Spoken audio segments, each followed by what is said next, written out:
And that's my take from the controversial coach. If you little f***s don't like it, f*** off. Chocky out. I'd lost hope in Australia since COVID. Everyone was too scared to stand. Everyone was too scared to make a noise. The following now is a testament that people are sick of what's happening. Of course the predator's protected. Watch this. Do you know what I'm fucking sick of? I'm sick of all these fake Christians. The education system. Watch this. The lefties are gonna love this one. Let's make this piece of shit infamous. Welcome to the internet, my bruz. Tell us what you were doing a year ago, and I really want to know what triggered you to go, F this. I'm going to say something. Yeah, okay. So pretty much, man, Chris Catalaris, also known as Big Chocky, is an Australian online coach and social media figure known for his blunt commentary on immigration, identity, and national policy. With a background in the construction industry, he brings a grounded, working-class perspective to his content and connects with people who feel ignored by mainstream media. When I saw a story, it was about a pedophile. And the sentence was just nothing. He got nothing for what he did, and it was a heinous crime. And I just remember saying, I want to talk about this. And I did, and it went ballistic. What does the average Aussie on a day-to-day practical level do to fight for this country? Stand up, man. So when I mean stand up, don't pull your phone out and film if something's happening. Go and help whatever the situation may be.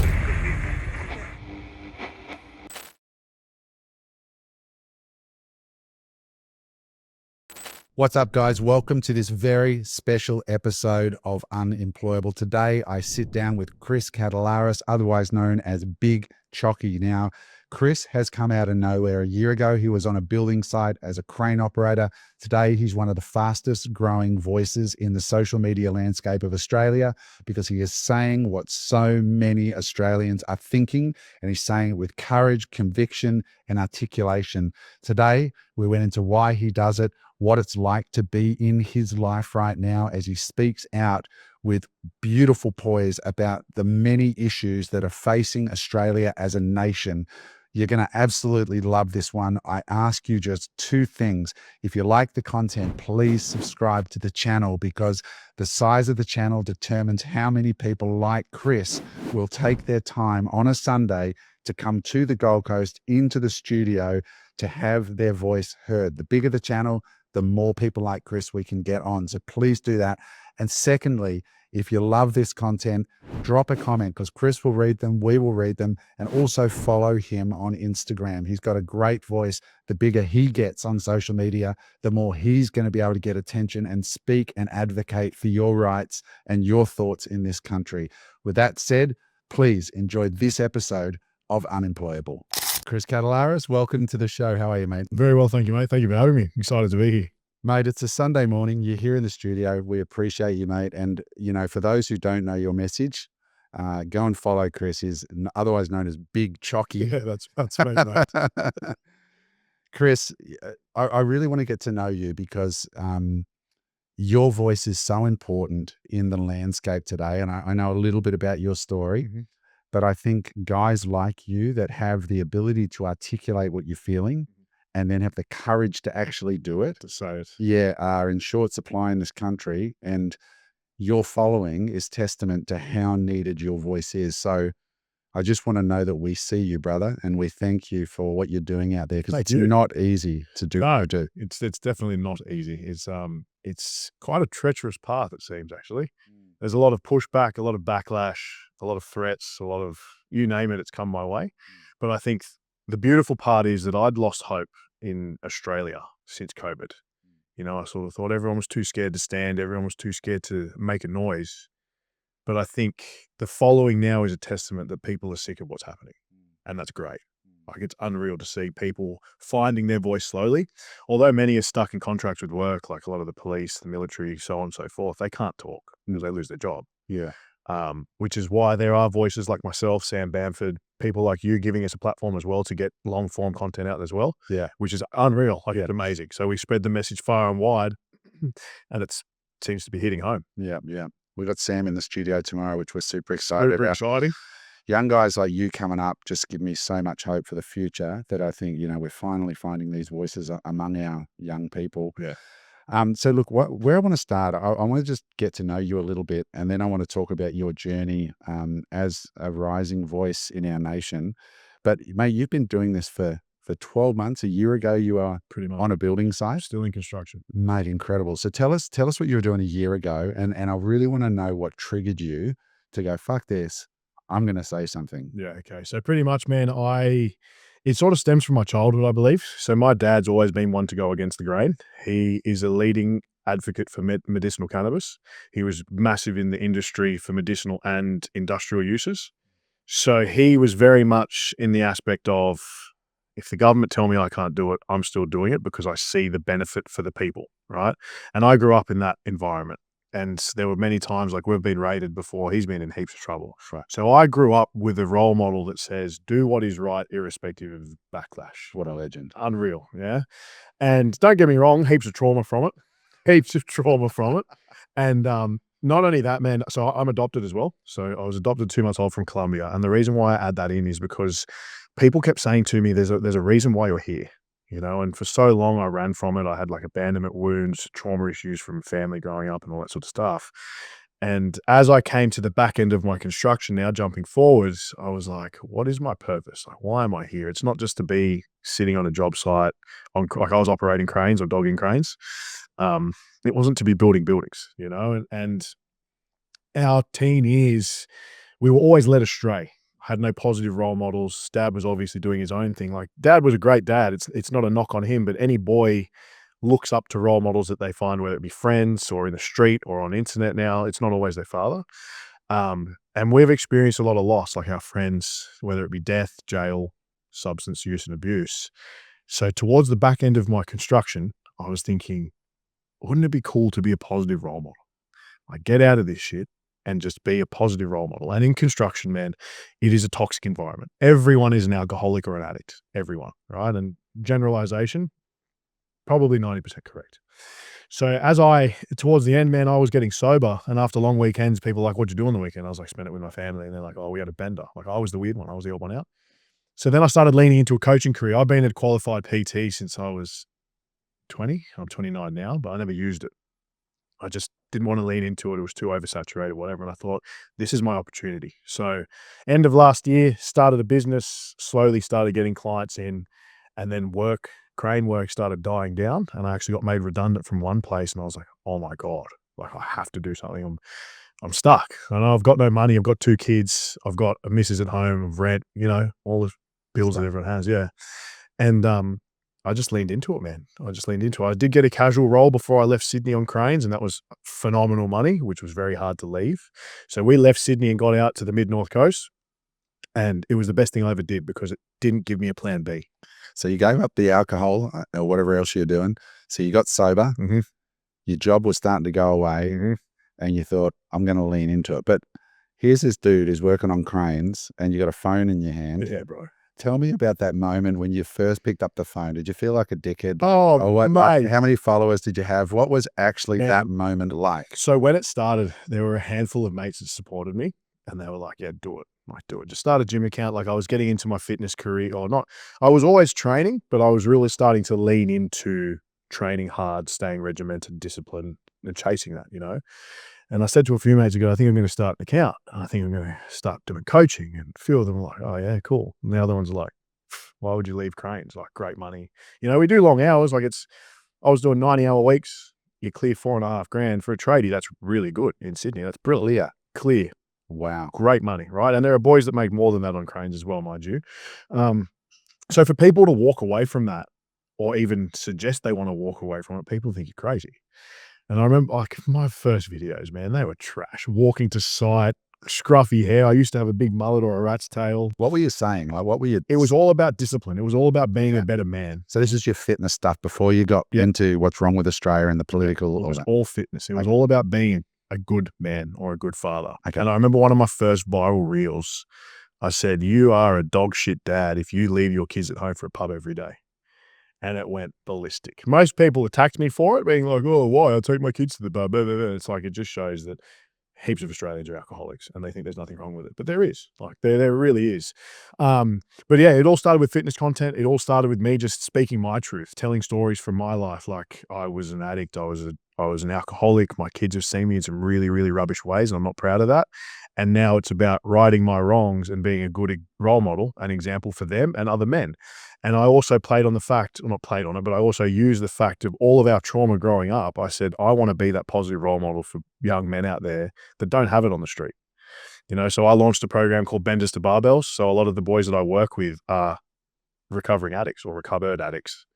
And through fitness, discipline, food, whatever it is, we help them fall back in love with themselves and not the connection of drugs, which is amazing. So your mess became your message. Man, exactly right. Yeah, that's exactly what it But became. did you have to overcome imposter syndrome at first? You're like, who am I? I feel like a wanker, like an influencer. Still there. Still there now. Like, seriously. Still there now, bro. Like my missus, so she's God bless her, she's the best, right? She's the biggest introvert. So everywhere we go, right, she always looks around. She's like, oh, they're talking about you. They're talking. You get stopped a lot, right? Always. But I'm very tunnel vision. When I'm out with my family, all I care about is them and their safety, obviously, because there's things I've got to worry about now, which is a shame.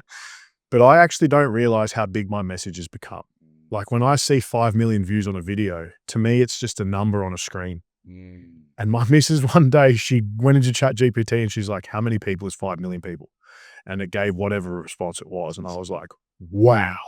Like that is a lot of people, man. Like I've got over 500,000 on Instagram, Facebook alone following me. In 1 year. In 1 year.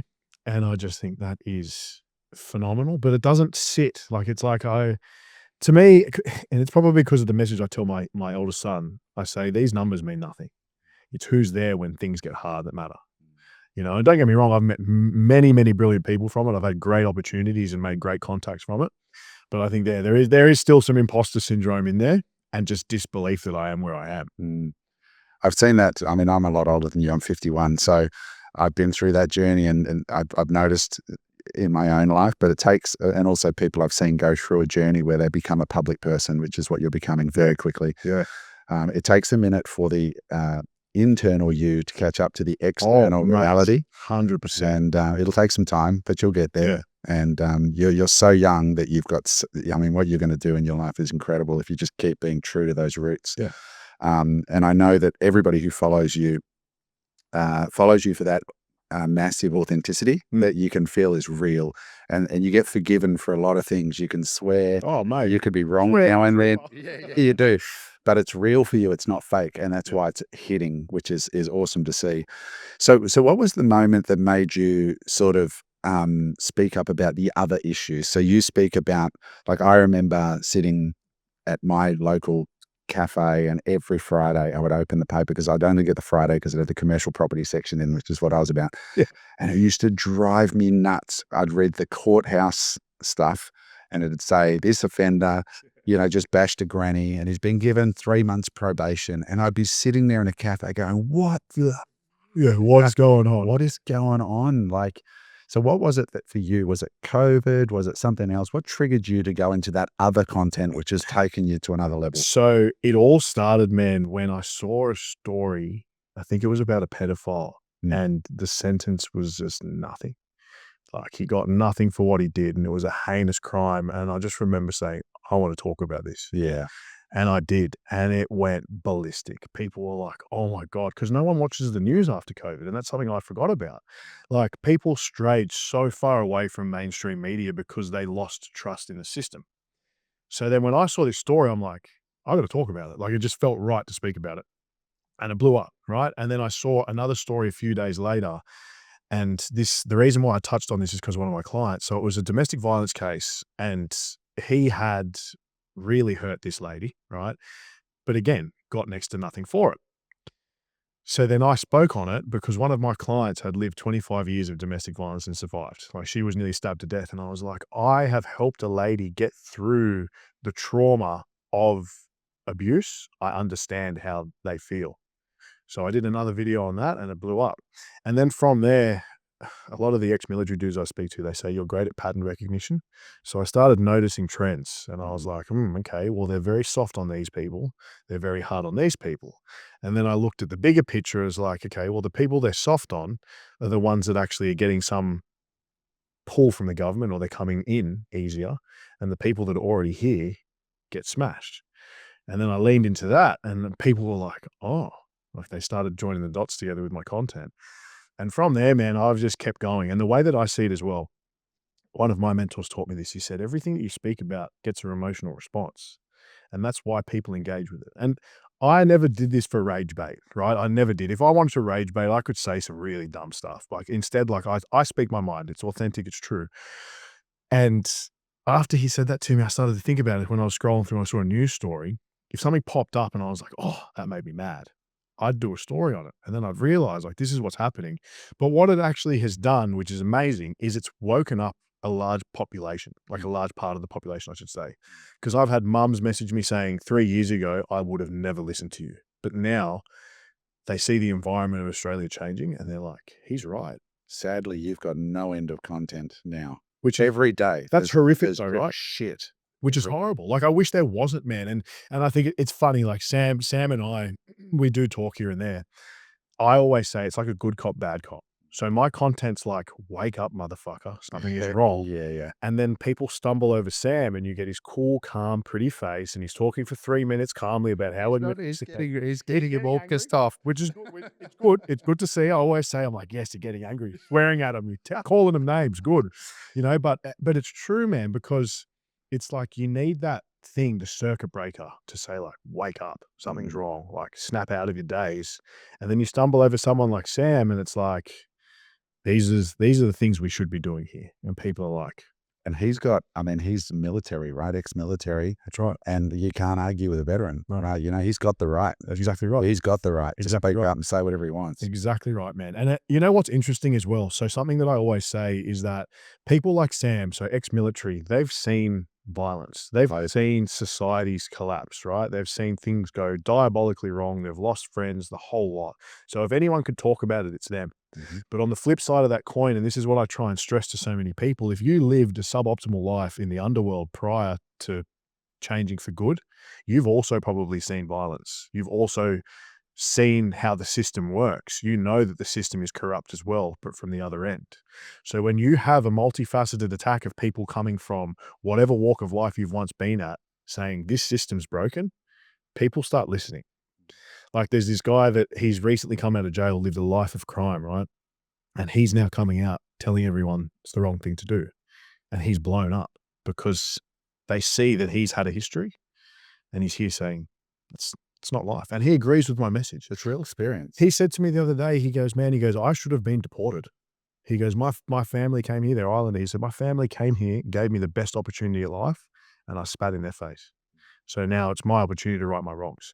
So it's amazing how there are all these people now coming up in social media wanting the better for Australia, which is great. We had Tommy Robinson on the show, and it was one of our biggest podcasts for obvious reasons, because Tommy's a interesting guy, very, very passionate. And we ended up in London, as we were talking about off camera. Yep. And Perry, who's in the studio today, he and I and another guy were at the front of that crowd with 1 million people marching. And it was really profound for me personally. And through this COVID thing and through my own life journey, I kind of feel like it's not just a political thing anymore. I think people now, it's becoming a spiritual thing. It is. And I was there and there was 1 million people, and I can't explain the energy that was there. It was not left and right. It was not politics. There's a spiritual war, in my opinion, going on. Yeah, you're right. You're a spiritual man. Yeah. Can you talk to me a bit about your spirituality, your belief in God, and whether that is driving you, how much of that is driving you? Because the cynics would say he's just a guy trying to get clicks. And I'm like, nah, the reason I asked you in is because I could feel under there's something much more profound and personal driving this. Yeah, 100%. So look, I was baptized as a baby, Orthodox, but I never was a practicing Christian ever, right? And the reason why I've started to lean back into it was, seems to be everyone's turning point, was Charlie Kirk. 100%. Mate, after Charlie Kirk was killed, people buying Bibles went through the roof. Like, man, I've got hardened ex-special forces dudes that I speak to. One of them messaged me the day it happened. He said, I just bought a Bible. He goes, I don't know what it is. And I think for me, prior to him, I was sort of leaning back into it. Like, I had this weird feeling probably in an April, May. I was like, I'm going to buy a Bible and just start reading it. No idea why. Never in my life before. You were not a Christian before then. Not practicing, man. Right. Not at all. Okay. There was no, like, I would never pray. Like my partner's family would say grace. That's about as far as it went for me. Okay. Right. And I just had this urge. I was like, I'm going to buy a Bible. And then as the journey's gone, like now every morning, man, with my morning routine, I will read 2, 3, 4 pages of the Bible. I'll pray, say my gratitudes, intentions, whatever for the day. That's my life now. Right. And I went back and got rebaptized, and a lot of people say, oh, you're born again Christian. You're not doing anything properly. And it's like, to me, I don't care about all that stuff. You know, if they want to create divide within the Christian community, you do you. For me, it was my way of saying to God, or even my own acknowledgement, is that I've left the old me behind and I've washed it all away, and I'm going to now live life as best as I can following his guide. So like for me, the driving factor behind it in my message, it's all God now, man. Like I think back to 2 years ago, if I was sending a message and I was getting active death threats, I probably would just back out.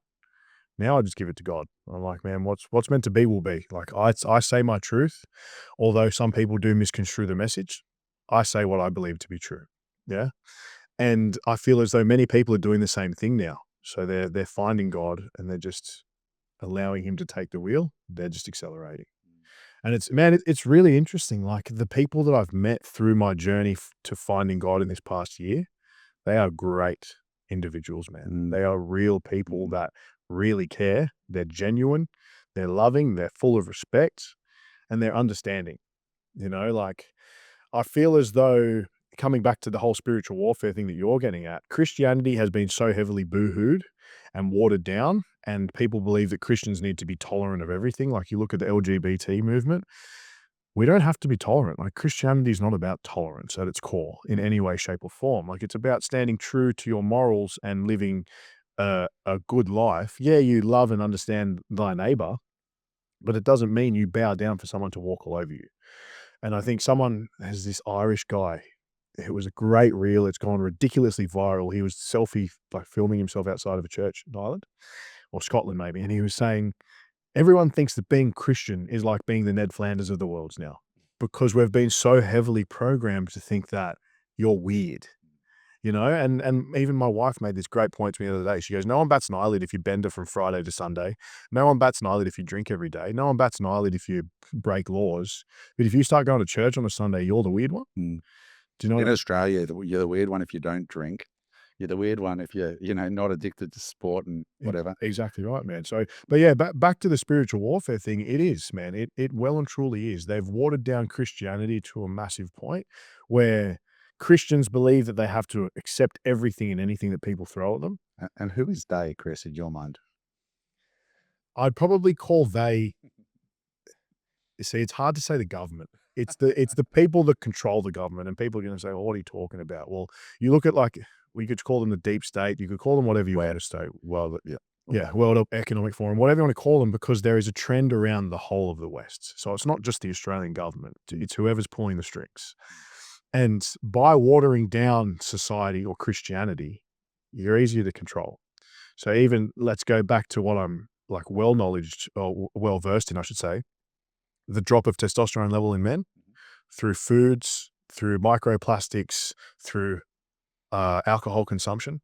What happens when a man has no testosterone? They're inherently more feminine.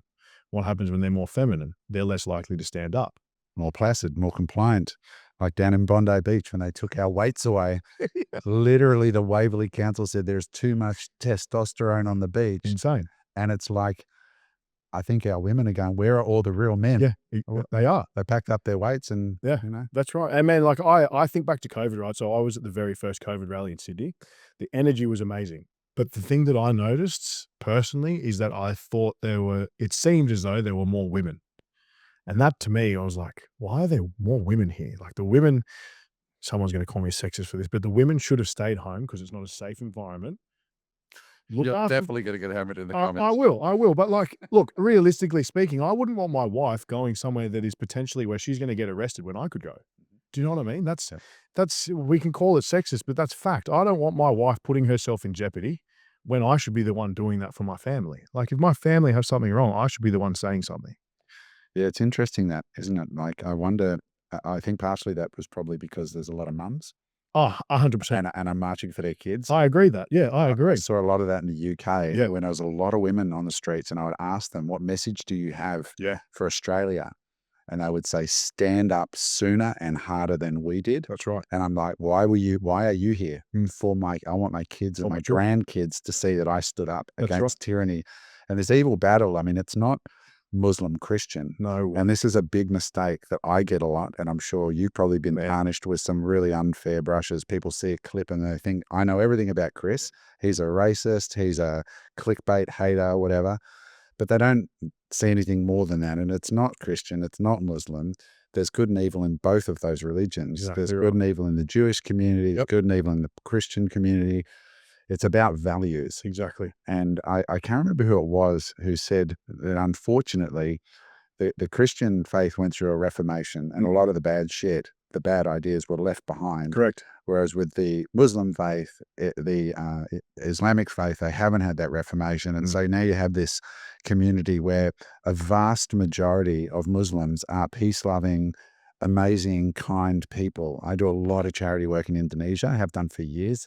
And Indonesia is mostly Muslim, and I love them. They're Right, the right. nicest people in the world. Right. But then you get this little section of people that sort of, they've got this black, I think he called it the black pearl in that religion, where if taken literally, there is exemption for killing people and exemption for doing terrible stuff. Correct. And it used to be in the Christian books as well. And that's unfortunately, a real problem today. And I think we are in a spiritual warfare between some very dark energy that is trying to shame Christians out of being Christian, shame people about their heritage. And it's voices like you that are waking them up. Yeah, man, I feel as though with the whole Christian Muslim thing, back to the powers that be, they want a religious war. Because with a religious war, it's the perfect divide and conquer, man. You set apart the two biggest people, you send them to war together, and you just come and bulldoze the whole lot. Like metaphorically speaking, right? I've met brilliant Muslim people. I've also had threats from not so brilliant ones, right? Because they think that I don't like their religion, which is wrong, and the biggest thing that I've always made sure that I've never done, as unfortunately a lot of creators do now, and I think it is fucked up, I've never targeted the Quran and I've never spoken about their prophet. Because to me as a Christian, that's like someone spitting on the Bible and calling Jesus Christ's name. Or spitting on the flag or whatever. So what do you expect people to do when you do that? Like, I know many Christian men, if they saw a Bible getting burnt, they would lash out. So then why do we judge a Muslim man for lashing out when a Quran's burnt? No one looks at it like that. They don't take it as a... Well, I think, Chris, they lash out because in that Quran, if taken literally, they are justified in killing you for doing it. Well, And I think that's why people lash out. yeah, for sure, man. And that's fucked up. Yeah, for sure. Mate, you can get angry. Yeah. But justification for murder. Murder, yeah. That's a different problem. story. I agree. Well, we see eye to eye on that for sure, 100%. But then we have to look at Australia as a whole, right? Like, man, we've rubbed shoulders with Muslims in Australia our whole lives. Totally. Most of them are awesome. Most of them are awesome. So why is there blanket low IQ hate? Because it creates more issue. You're pushing people into a corner and then expecting them not to react. It's the same as anyone, push anyone into a corner. It's like race wars. You have white people targeting black people. The black people are going to fight back one day, aren't they? So I think the biggest thing is, man, and I did a reel on this morning, I'm sick of seeing the blanket hate because it's pushing the divide even further. Like, I think we've got to unify on those topics. If you want to call out extremism, do it. But call out all extremists. Yeah. Don't just call out one, or don't just try and say, well, he's an extreme Muslim, so all Muslims are bad, because that's not the case. It's the same with the Jewish community. Like, the Jewish community has copped a huge amount of hate. There's some evil stuff going on in Africa right now that nobody's talking about against the Christian faith. I've spoken about it a few times, yeah. Yeah, the murder of Christians. It's wild, yeah. And, the Jewish have been persecuted. The Muslims have been persecuted.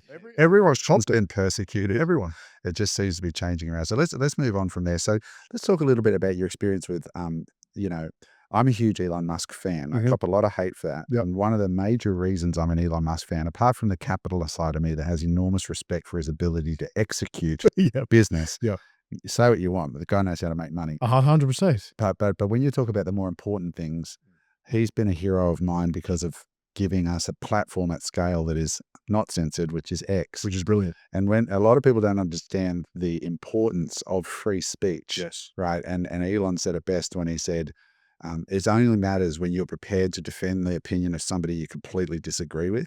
That's the test, right? Yeah. So in your words, how important is free speech? The fact and being able to get it out there without censorship, because you would have been, Mate. have you been throttled? Have you been censored? I've And how does that affect people? I've been censored here and there, but I skate a very fine line on Meta. Like, I know I do, because my content could be seen as inciting violence or hate.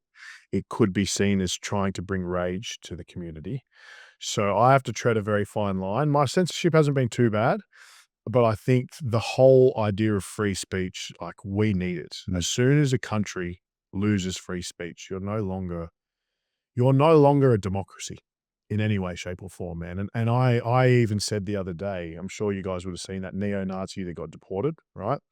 I did a video on that. I have no alignment with them whatsoever. I've argued with them. They have bombarded my account before, calling me a black this and a black that, and you're that, and whatever, right?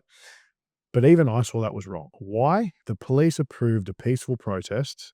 They knew it was happening, irrespective of what they say. The commissioner didn't know. Bullshit. Sorry, not happening. No way, right?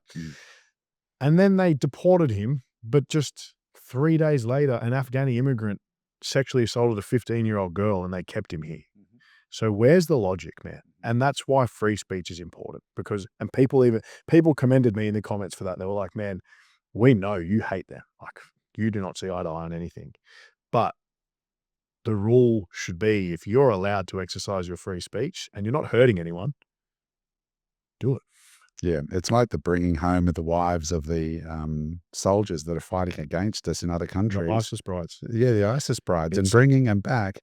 And the problem that this is why, guys listening, when you see somebody saying something that you disagree with them, but never, ever, ever try to take away their right to say it, because it's people like Chris who have the courage to speak up about this shit. If that right is taken away, and his platform of 300,000 now and 1 million tomorrow is taken away, and this is where there's digital IDs coming in play and the ability to digitize money, because the first thing they're going to do to this guy is they're going to cut off his money 100%. because he has a family, and he doesn't have his crane job anymore. Chris, we don't like what you're saying. What's the word? Controversial. Oh no, targeting social cohesion, disrupting social cohesion. Yeah, the social fabric of Australia. Yeah, they're going to do that. And who deems that to be the social fabric of Australia? You're getting more clicks than the politicians. So in my view, the social fabric of Australia is better represented and felt by you than any fucking politician. 100%. But they sit there and make these rules up about what is causing social cohesion. That's right. And if it doesn't fit their narrative, so everybody listening, it is super important. If you want to march for something, and this is what pissed me off when I saw our Sydney Harbour Bridge full of people marching for a terrorist-led country, covering our beautiful bridge in all the flags except Australia. And if you did drop Australian flag, they'd pull it off you. Yeah. And some people burned it because they were saying, oh, if you put the Australian flag up, it's going to start social unrest amongst this crowd of people. And I'm like, and I'm like, look, if you want to march for something that's going to help Australia. Exactly right. Like, where's the march? If you're really outraged about it, where's your march for all the Christians being murdered right now in Africa? I know that's not going to get me clicks or attention or social credit at my woke left bullshit job. Exactly right. Like, so we're marching for the wrong things is what annoys me. I agree, man. And I did a big reel. So after they did the Harbour Bridge, I made I saw it. And it went off. There was another one as well. There were a couple I did around it, right? And I said exactly what you did. I said, you're also happy to march for other countries. And this is the problem with Australians. We peep over our fence and say, oh, they're fucked. Let's stand up for them and them. But then if you look in your own backyard, you're standing in a crater. And they're just like, no one's doing anything about it. And that's what I don't understand. Like, people are so happy to look outward instead of look within your own country and say, we are royally fucked. And the ones that speak up, I mean, finally, Pauline's getting some support. Yeah. I mean, she sat where you're sitting not Yep. long ago. I reckon she's an Aussie treasure. Yeah. She's not as articulate as perhaps, you know, a John Howard or something, but God, she's got more balls as a woman than most of the politicians running for us. 110%. And Australia's now starting to finally recognize the need to take care of Australia. all her messages are basically aging like fine wine as time goes by. Oh, really are. But we, you know, like you see these challenges in modern Australia. And I think one of the things, I'm going to ask you the question, and I've got a Liberal politician coming in a few days' time on Wednesday. I think Australia needs to, it feels like we haven't articulated clearly what it is to be Australian. We've just been told that we have to accommodate this and accommodate that and accommodate this and accommodate that. And, you know, we have to accept all this dilution of Australian culture. And what is Australian culture? Like in your mind, you're 29. Yep.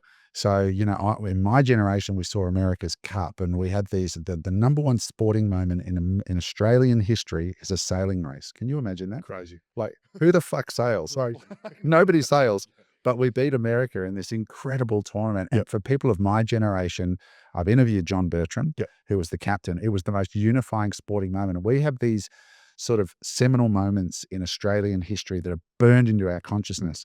But you're 29. Like, I got 20 years on you. How do you describe the heart of what it is to be Australian? Man, I think at its core for me, so when we grew up, I had friends of all races, nationalities, religious beliefs, whatever. But everyone got along. We all loved each other. We all respected each other. We'd all have the ability to look after one another as well. To me, that's probably one of the biggest Australian traits that I know. Mateship. Looking after one another, you know, like you knew your neighbor, you could knock on their door if there was something wrong, if you had something wrong at home, so on and so forth. Do you feel we still have that? No way, man. No. Not a chance. But not only that, there was this level of respect for the country. You know, people were proud to be Australian. Yeah. And that to me is a massive thing. Like Aussie pride, man, was huge when I was young. And like, I remember Australia Day, you weren't ashamed of your country. Everyone would be out together, Indigenous, white, black, yellow, whatever you were, right? You'd all go out and you'd all have a great day for Australia. Barbecues, cricket on the beach, like all of those things that people see in the movies of Australia is what we grew up with. And we had a sense of humor. Man, you could joke about anything. And Why are you called Big Chocky? Well, big and chocolate, you know? you know, and like, man, some of my other nicknames, like, this is the thing. So I grew up, obviously, I'm born 96. So my nicknames going through school were Teeth, because that's all you saw when it was dark. But we'd all laugh about it. Like, I didn't get upset, you know? But Mate, I saw an interview and I was living in the States and it was an Aboriginal guy, right? Yeah. They interviewed him and they said, "What's your name?" He says, "I'm Blackie." And they said, "Why are you called Blackie?" He says, "Because I'm black." exactly right, man. And everyone's having a laugh. Yeah. And that's what Australia is. Like, Yeah, you're able to pull the piss out of one another. Totally. Everyone's still got along, man. And I feel as though this is controversial. When I grew up, although I said like that I had friends of all nationalities and races, but in the suburb I was in and the schools that I went to, I was a minority. And that to me, like seeing that change tells you Australia is changing. The culture is changing. So we are an Anglo majority country, or we were. We're not anymore. And that, like, to me personally, as someone of color, like everyone says to me, "Oh, why are you upset about the fact it's changing?" It's like, can't you see that all the values and morals change if the majority nation or the majority of people change? The weak are made strong now by these laws that just protect and coddle and turn everybody into just weak. Nobody's got any sense of humor or backbone, and it's killing the country, right? Like, you know, and this is what I think Australia needs is just a real clear definition that if people are coming in, this is what it means to be Australian, right? Like, mateship, hard work. I think the biggest one is don't push your life or your culture onto anyone else here. Come here and be like us. Like my grandfather, right? So how old is he now? He's been 98? Integrate. Yeah, 98. He came here back in the 30s maybe. Typical story, man. Came with a suitcase, $5 in his pocket, gumboots from Cyprus, right, on a boat. And he had one family member. Cyprus, yeah. One family member here. He went on to live in Gunnedah. Well, out of everywhere, you end up in Gunnedah, mate. You are the only wog ever. There's a Greek boy in Gunnedah. Yeah, right. And he turned into being one of the most loved people of the community. Of course. And then he went to Marylands, and they were the second Greek family in Marylands at the time. Heaps of hate, but at the same time, turned into being one of the most loved people because he just welcomed the culture, man. He opened up a butcher shop. He had a fish and chip shop. Like, he had all the stuff that the Greeks did, but people loved and respected him because he didn't expect anyone to change to what he knew. Shared Christian values as well. And exactly right. Yeah. That's why the integration works too, right? They come to a British Commonwealth country, shared Christian values. And I went to school with heaps of wogs in Canberra. You know, they were Italians. They came, they saw they concreted. Yeah. You know, the Greeks. They saw they concreted. That's gold. The Greeks came and they brought their culture. Yeah. But Australia is a culture of immigrants that learn to get along, and I think that's something that's and look, to be fair, you know, we have a lot of Indian immigrants, and the Indian people, for the most part, are awesome. Right? They're not violent. They're family people. They're hardworking. Yeah. But again, we've got to have clear, this is Australia. Exactly right. But the good thing about the Indians is you can take the piss, you know, like you're getting an Uber with an Indian driver and I'm like, so you like frickin'? They're like, yeah. And I said, you should learn to play it sometime. You're exactly right though, man. And to be able to pull the piss out of one another is such, like, it needs to come back.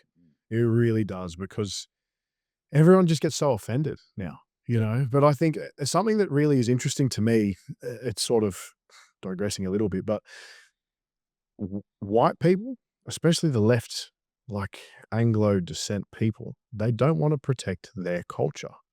So they want to stand up for the trans, the queers, the browns, the blacks, the Asians, the immigrants, but they don't want to protect white culture. And to me, I don't understand that. Like, why wouldn't you want to protect your culture? Do you know what I mean? And that's, you make it amazing. I mean, you look at Australia. Yeah, man. It's incredible. I mean, I travel the world. Yeah. You know, Chris, like I've been in that many countries this year, I can't even tell you.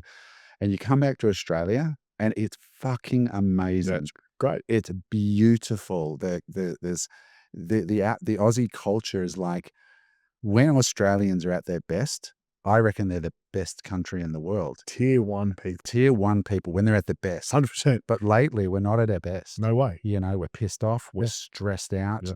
We're angry. We're at a boiling point. We're at a boiling point. Man, you know what I love? So when I moved out of Sydney, so obviously in construction, man, on cranes, you're always up and down onto the street and you're unloading trucks and whatever. And I made it a mission of mine, because I was on Market Street on my last job in the city. I'd try and smile at people walking around. Right. And no one, like, very rarely would you have someone smile back. Like, yeah, okay, big black sweaty dude in fluoros, maybe you're not going to smile at me, but it's worth a go, right? Man, when I moved up north, you still have people that walk their dogs on the road that wave to cars. Like, that's the Australia that I remember, when people were like, out of the city, you're talking. Yeah, when I moved well out of Sydney, yeah. I'm for 5 hours out. All right. When you're walking down the road, someone will say, good morning, how are you? You know, you're driving your car, everyone waves at each other. That's the Australia that I remember, not the Australia where everyone's so tunnel vision, stressed out, pissed off that the world's doomed, that they don't even have time to have civil interaction with people. Yeah, I mean, I do a lot of Bitcoin content, and one of the reasons I'm so passionate about it is I have a underlying belief that a lot of that stress has, and I'm a capitalist, you know, so I'm saying this as a capitalist, because I believe it's the best of some bad choices. But a lot of it is that people are under a lot more financial pressure now, because we've brought so many immigrants in. And my biggest issue with immigrants is really twofold. We don't have housing for them, and Australians are living in cars. So that's number one. It's not personal. It's just we don't have the infrastructure. The Australian government has brought 1 million people in the last 2 years. Yeah. That's Adelaide. Like, so there's no new hospitals. You think of the infrastructure to run a city like Adelaide. Yeah. I mean, Adelaide might be 1.5 now. I don't know, 2. I'm not sure, but it's a lot of infrastructure: pipes, trains, buses, hospitals, doctors, lawyers, all the shit that it takes to run a country or a state or a city. That's just happened in 24 months. So my number one issue is we don't have the infrastructure to keep up. And as a result, supply and demand 101, what's going to happen to what people need most? Because the government tells us inflation is, whatever, 6%, 8%, whatever. Mm. If you exclude housing, if you exclude electricity, all the shit we don't need. Yeah. So, that's my issue with it. And I think a lot of people sort of misunderstand when people like you or like me speak up. They think that you're racist for speaking up about it. And this racist tag is just ruining, like it's got no weight anymore. None. You're racist if you say logic. Yes. Right? They just want to label you, man. They just want to label you because it means they don't have to argue with you. Exactly. Because you're a racist. Yeah, yeah. I'm not going to waste my time with a racist. Exactly right. And it's like, what does that even mean now? But it just means the person saying it's too dumb to think. Exactly right. Like you're just a racist, or you're just a homophobe, or you're just it's like, dude, I got heaps of mates that are gay, and I give them shit all day. Exactly right. Right, and we get on just fine. Exactly. They give me plenty of shit. Don't worry. 100%. Yeah, it's crazy, man. I feel as though the whole what Australia's done, as in what the government have done to its people, if they've demoralized all of them. Mm-hmm. And then they've taken the ability to actually live a good life away. Mm-hmm. I was watching a reel the other day. I can't remember who it was. It's a guy that's left. He's quite big on social media. He wears gold-framed glasses. He's moved over to Thailand or Bali, Australian businessman. And he said that he was at a meeting not long ago in Dubai, and everyone in Dubai is laughing at Australia. It's Matt Cameron. Oh, yes, it is. I interviewed that was him. Yeah. He's a legend. That's what he's saying. Yeah, it was Matt. Yeah. He was saying that everyone in Dubai is laughing because we're the only resource-rich country where the people are poor. Like dirt broke. That's ridiculous. It makes no sense, man. I interviewed John Howard twice, and he said exactly the same thing. He said our country should be richer than it is. Mate. I look at it, and Aussies are just copying it. It seems to be that they've just boiled us slowly over time. Yeah, it is. Was it you the other day that put on your? I follow your stuff, and it was you that put in there about the Indigenous space program. Yeah, $500,000 of taxpayer grant that they got for the Newcastle University. Pretty much, man. They were trying to say, what was the story? We're trying to put an Indigenous person on the moon. Insane. No, it's more so teaching the Australian space people how to almost do the welcome to country. Well, man, it's almost like they were teaching them how to deal with people instead of colonize them. Like that was the way that I read over it. Yeah. And it's like, man, what? Like Indigenous people, it's not even knocking them. Like they haven't been to space. Indigenous people are pissed off for the government as we are. Exactly right. That's the truth, But then why blow $500,000 on that? But you know what? Like we'll take it a step further. Did you see the Bureau of Meteorology's website? Yeah. Did you hear about that? The $90 million? $96 million on a website, right? And they estimated it at $4.5 million. Do you know Adrian Portelli? Sure. Yeah. So Adrian put a post up after it came out saying, "This is a joke. My team and I could have done it for $10,000. $5,000 would have been spent on alcohol, $5,000 on the website." Yeah. Like, man, when you've got a billionaire calling out the Australian government for a failure, that says a lot. Yeah, I mean, I think Australians need to really. It blows my mind that we, voted again for who we voted for, but I don't think the Liberal Party's any better. No way. No, we just need. We need some strong leadership to stand up and go, listen, guys, it's time to stop taking the piss. We need a shake up. Yeah, you look at NDIS, it's the same thing. It's not, nobody would argue that the people who are most vulnerable in our community should be taken care of as long as they're Australian. Yeah. Right? For sure. And as long as the need is legit. 100%. But the way that policy was brought in, it was almost impossible to get NDIS unwound. And what politician is going to stand up and say, hey, look, we want to defund people in wheelchairs. Good luck getting the vote. So it's like we've got real problems in Australia. And that's why I get so pissed about all these other diversionary issues that are not affecting home. Yeah. And what I love about your content is it's Australia first. 100%. Let's take care of our own backyard. Things are not good in Australia. Right. And it sounds like we're negative, and it sounds like we're, you're not doing this to amplify the problem. And we at Unemployable, sometimes we had to stop for a bit because we went down a bit of a dark road. Oh, mate. But sadly, Went down plenty of them. but yeah, I was going to ask you, like, there are times where you sit there and go, am I actually part of the solution here? Am I part of the problem? Yeah. And it starts playing on your mental health. 100%. Because when I went and did the Tommy Robinson coverage, I got thousands and thousands and thousands of new followers. But there's some fucking crazy people in that, bro.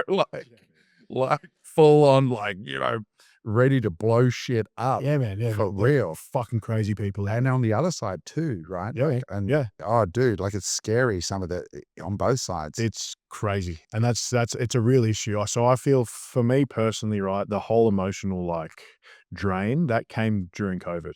So COVID for me was a really, really dark time. Like, I was very vocal on my private account well before this one started, and I got shadow banned to the dark ages, man. I was calling people idiots and fuckwits and you're this and you're that because you can't see what's going on. And man, it led me to alcoholism. Like, I was drinking every single day because I couldn't fathom what was going on and I had no other way to let it out. I wasn't educated enough. I wasn't mentally resilient enough for it.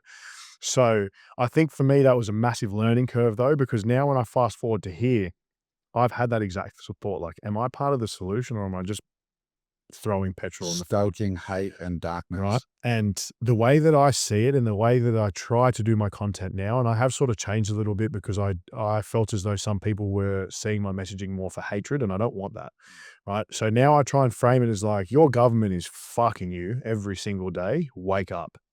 Right. So although the people that have followed me for months and months and months, they're like, he's doing the same thing. It's like, yeah, I am, but I'm reaching new people every day.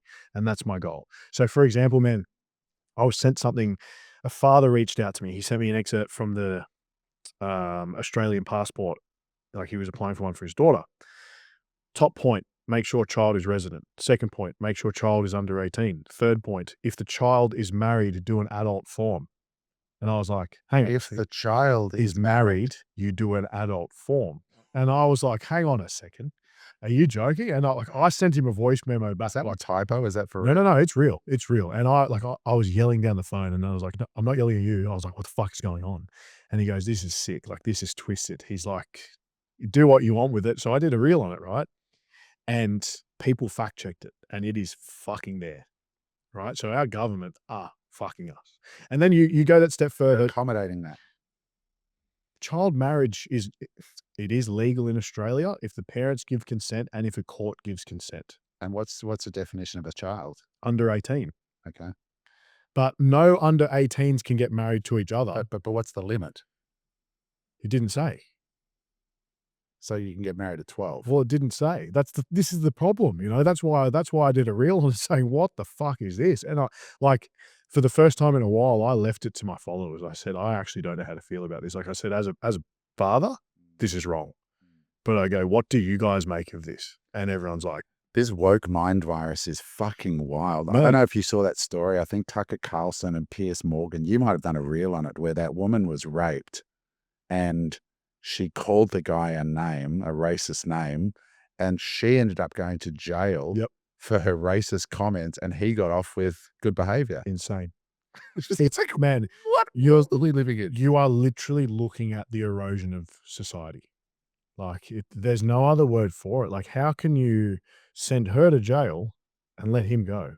Like, well, you offended him. yeah, you know what? But what? Don't you know, Big Chocky? That is the worst crime. You can hurt feelings. But the problem is that people genuinely think like this. Like, you see, I'm sure you would have seen it. There's people that go to these immigration rallies, like they're the ones that say the anti-racist rallies.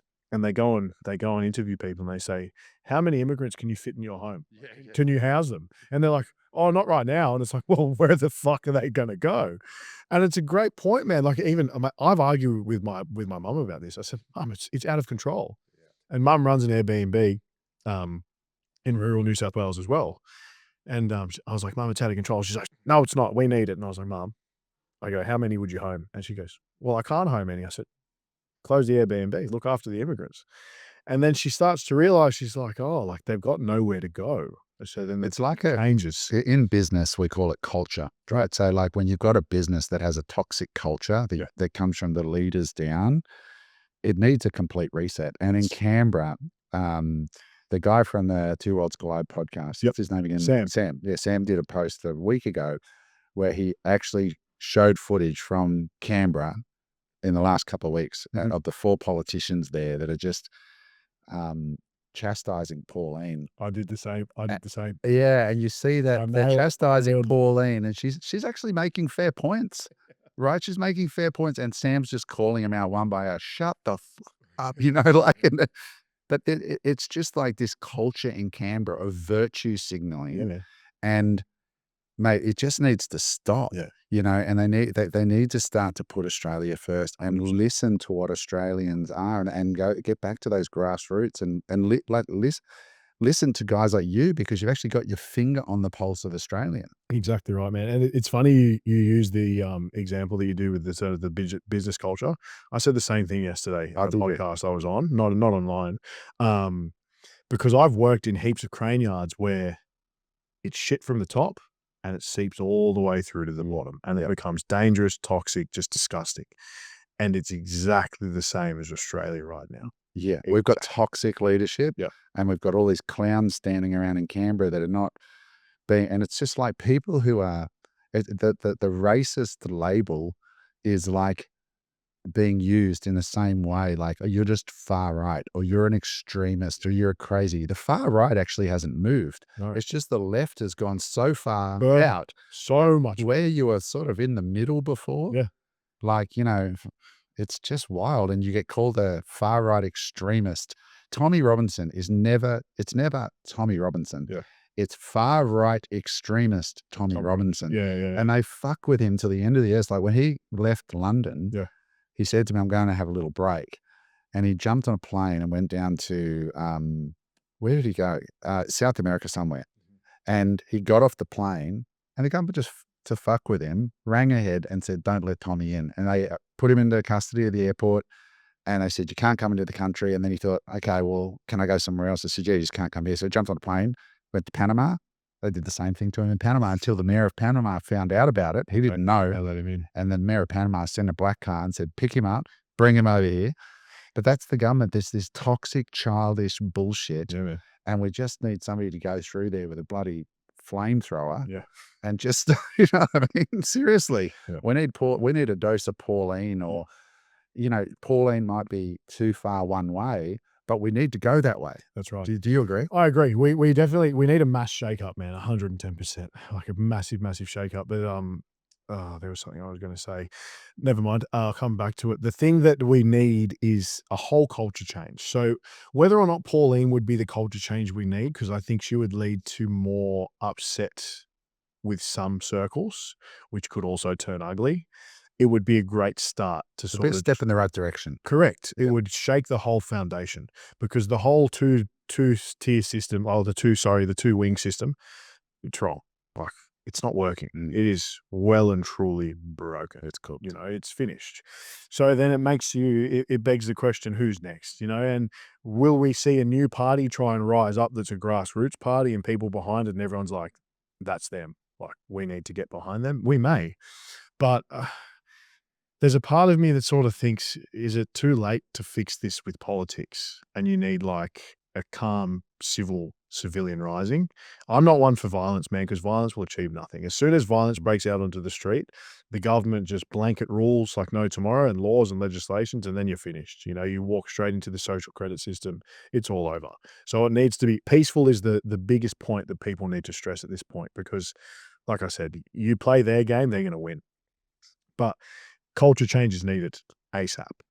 Ross, we asked Ross Cameron. I don't know if you know who Ross is, but Ross is basically very, very well-known Australian intellect. He was on the Outsiders on ABC. He was here a few weeks ago, and we asked him, what's going to cause proper uprising in Australia, where people are going to wake up? What's it going to take? And he said, power outages. Yeah. Which is interesting. My dad says the same thing, man. That's where Australia is so interesting. It's, people are on a need to know. Like, again, I talk about Bitcoin, and Australians don't really embrace Bitcoin like other parts of the world because they're so rich. They don't need to know. So Australians still haven't felt enough pain. When I was in the streets of London and interviewing civilians, and looking in their eyes, they are in pain, man. Yeah. They Suffering, man. Mate, they are suffering. Yeah. They've seen their culture just decimated. They've seen Obliterated. their laws just absolutely pissed on, you know, Mhm. like people getting away with outrageous crimes, you know, the loss of the British culture. Yeah. It's And gone. Australia, I sadly feel Yeah. that we need more. It's going to be pain. It will be. What do you say to the average Aussie? Because so many people listening to this, like, they watch Matt Cameron and they watch me, who spends a lot of time now overseas, and they go, "You guys are gutless. You know, you don't stay and fight." And I'm like, You're not gutless, man. "Yeah, well, what's stay and fight really mean?" And You're not gutless at all. yeah, but I mean, what does stay and fight mean? Like, I myself do this, and this is my form of fighting. Brilliant. I don't need to be here to do that. No. I speak up, you speak up, but what can the average Aussie do? Can they speak up? Is it a bit like, you know, if you see racism, real racism, you should speak up. 100%. If you see real injustice, because we live in this age now where people watch heinous shit happening. It's in the paper, you see it in the street, and instead of fucking saying something, they pick up their phone and record it. I was literally about But tell us what you think. What does the average Aussie on a day-to-day practical level do to fight for this country? stand up, man. So when I mean stand up, so like the example you gave was perfect. Don't pull your phone out and film if something's happening. Go and help whatever the situation may be. You know, like I did a reel, funnily enough, it was the last time I was on the Gold Coast, and it went ridiculously viral. It was a bus driver getting beaten by an African immigrant, and everyone was just filming. And this guy was just punching the bus driver in the head for a good 20 seconds, and no one did anything. That's wrong.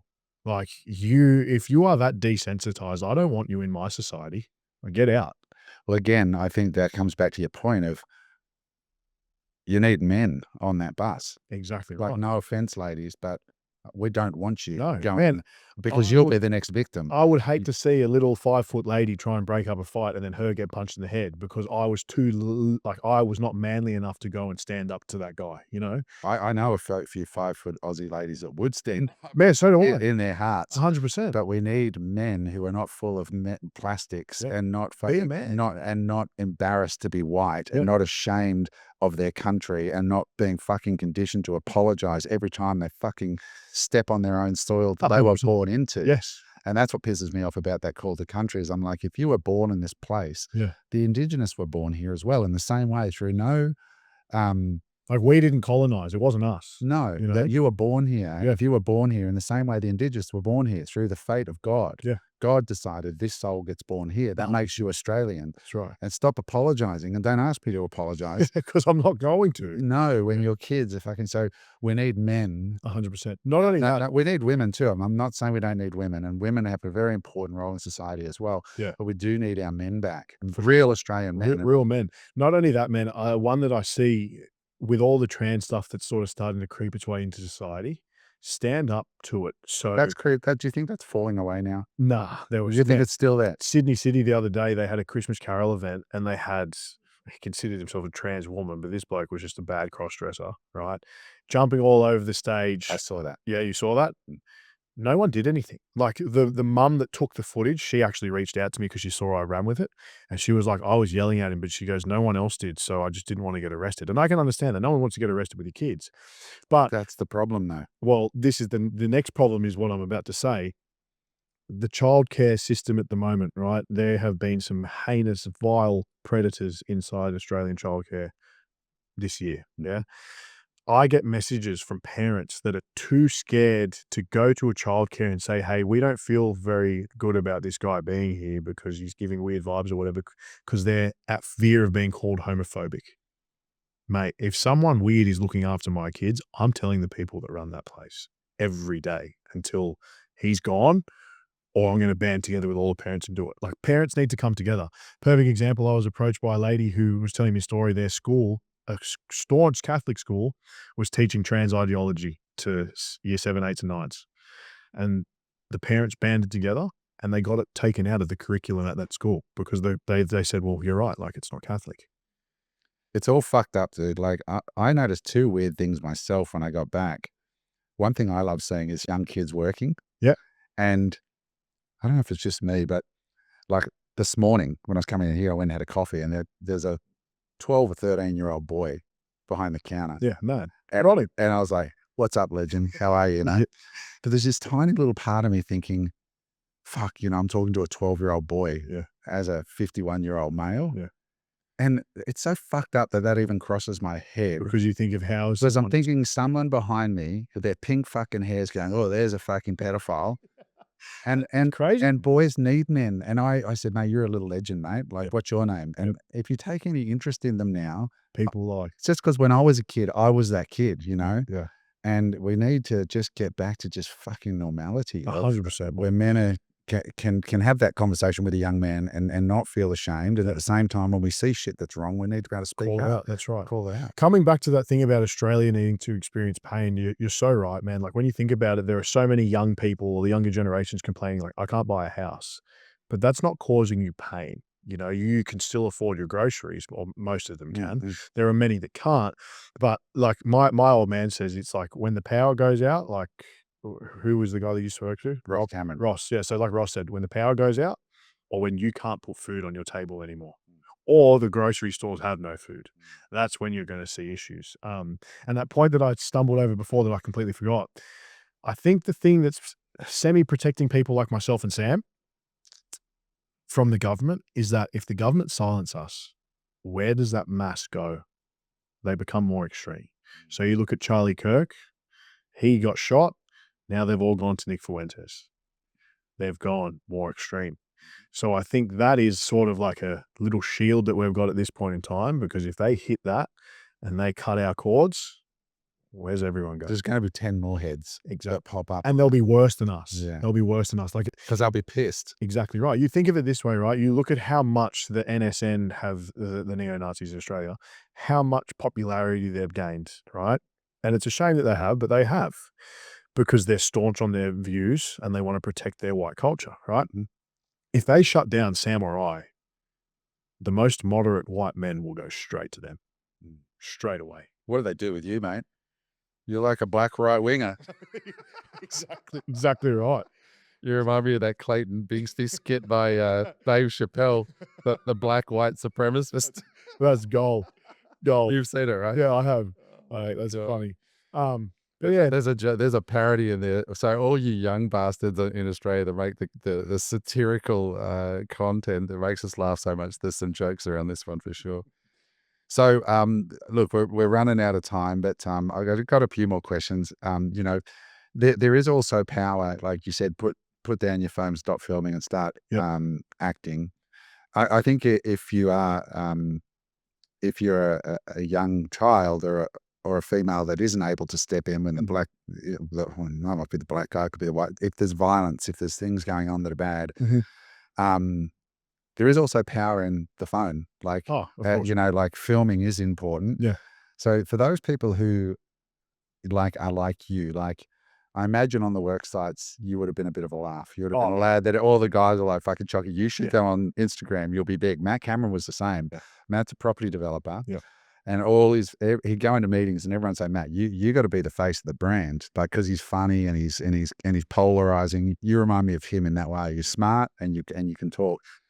So for people out there that have been contemplating whatever capacity it is, whether it's social media or running in politics or whatever, I think if it's in you, you should do it. You should speak up, both in day-to-day situations, and if you can amplify your voice through social in any way, I think you got to do it, because this thing is now a weapon. Yes. And I had this conversation with Tommy, and he said, Adam, I dismantled the EDL, the English Defence League, because it was just a bunch of football larrikins going around and, punching on, really. But he said, there's a limit to how much I could scale that. There's only so many angry white men that I can get together every weekend to punch on with the Muslims. But he said, then I realized the power of the phone. And then we were there in London, and we were like, there's 1 million people here because this guy turned the iPhone on himself, or the smartphone on himself. That's right. So I want to encourage young Australians that have a voice, no matter where you are. If you're use it. Like, I got contacted by a Indian immigrant who follows my stuff, and he goes, mate, I love your stuff. And he goes, I'm hardworking. I've got 2 businesses going. Dude, if you feel that you're being marginalized, then put a spotlight on yourself, mate. Show us what a hardworking, integrated Indian looks like. Yeah, man. And because we want to see it. We want you, if you're a Muslim person doing great things in this country, talk, put yourself on camera and shine a light. Yeah. You know, I get into it with a lady and a Muslim woman in Sydney who's one of my clients actually, but we've had sort of big fallings out behind the scenes over some of my content. But I respect the shit out of her because she advocates for Muslims to integrate and she employs people of all kinds. I think she's got 50 or 60 Australians working for her of all race and color. Yeah. But amplify your message. Show us, because there are so many of you that have come to this country and have done great things, like your grandfather from Cyprus. Yeah. Fucking turn on those stories. Yeah. But we want you to amplify and want you to show you how you're showing Australian values. And I think people know what Australian values are. Yeah. The ones we have issues with are the ones that try to make Australia into their thing. Like, if your place was so fucking good, why'd you come here? Exactly right. Why did you leave there to come here to then bring the same regime here that you love so much, apparently, you know? Yeah. That's so amazing. Yeah. Why'd you come here and why are you trying to convert us? Exactly right, man. I think, it is crazy, but I think the biggest thing is, and I will say to all the listeners, if you use your voice on social media and I stumble over you, I will support you the whole way. Like, there are people that are starting to speak up. I found a chick doing the same sort of content as me the other day, and I messaged her. I was like, keep up the good work. She's like, oh my God, like, you found me. Like, she got 2,000 followers, and I was like, keep going. Like, we need more people like you. It's not a zero-sum game, right?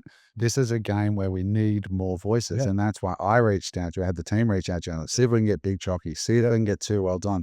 Because it's not that, oh, they're going to follow you and not me. Nah, man. It's not about that. It's the right people. It's like, and Australians don't do this well. We're kind of like frontier people. We want to do it ourselves. But I reckon the power is in the unification of great voices. Exactly The right. more is the more is the more. Yeah. And mate, we just are cheering you on here at Unemployable. Thank you. I Cheer appreciate you it. big things. And if there's anything we can do, Chris, to support you and what you're doing, please don't hesitate. We'd love to have you back. For sure, man. When you hit I'd love to come back. When you hit 1 million, which will be in like 3 months. We'll be here again. Keep them honest, mate, because I know that there's a light in you and I can see it. And I want everyone listening to see that it's not just an angry guy trying to get clicks. This is because it's not fun. Everyone thinks, oh, Chris, you know, you've got influence now. People are paying you all this money. The Israelis are paying you. And the shit that people say, you get it as well, right? Like, you're part of Machado and like all these dumb shit. Definitely not. Right. You haven't taken any checks from Israel? No checks. You know, so it's not easy, right? Like, I'm sure you've had hate, you've had death threats, you've had all that shit, the same stuff. So it's not easy to do it, but you keep doing it. And we're here supporting you, and know that the comments are usually from the haters, but the silent majority are cheering you on. So if you see Chris on the street, give him a hug, say that, give him some love in the comments, and keep going, man. Thank you. Thanks for having me. You're a bit human, man. We can't wait to see where you go. Great chat. Thank you very much. Thanks for coming. Hey there, I hope you enjoyed that episode of Unemployable. If you'd like to watch another episode, just click there.